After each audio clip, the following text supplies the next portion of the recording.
అంతర్జాతీయ మార్కెట్లో వెండికి డిమాండ్ పెరిగింది.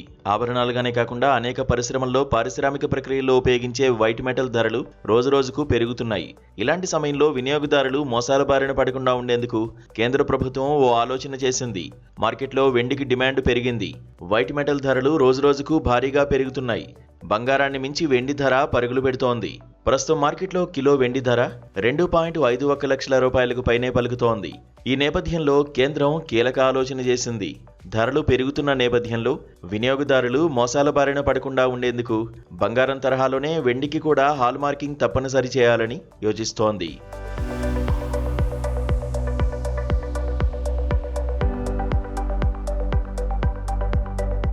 ప్రస్తుతం మార్కెట్లో వెండి ఆభరణాలకు హాల్ మార్కింగ్ తప్పనిసరి లేదు.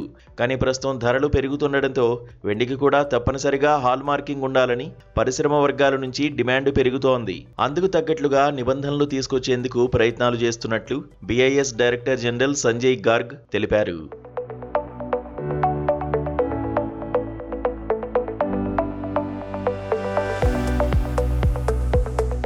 కొత్త నిబంధనలు రూపొందించే ముందు అవసరమైన వనరులపై అంచనా వేయనున్నట్లు వివరించారు.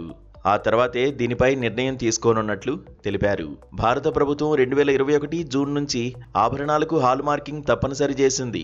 కొనుగోలుదారులు మోసాల బారిన పడకుండా ఈ హాల్ మార్కింగ్ ఎంతగానో ఉపయోగపడుతుంది. BIS గణాంకాల ప్రకారం 2024లో హాల్ మార్క్ ఉన్న వెండి వస్తువుల సంఖ్య 31 లక్షలు కాగా 2025కు అది 51 లక్షలకు చేరింది. అయితే వెండిని కరిగించి చిన్న చిన్న ఆభరణాలు తక్కువ ధరలో విక్రయించడం వల్ల వాటికి హాల్ మార్క్ ధృవీకరణ పత్రాలు ఇవ్వడం కొంత కష్టతరంగా మారింది.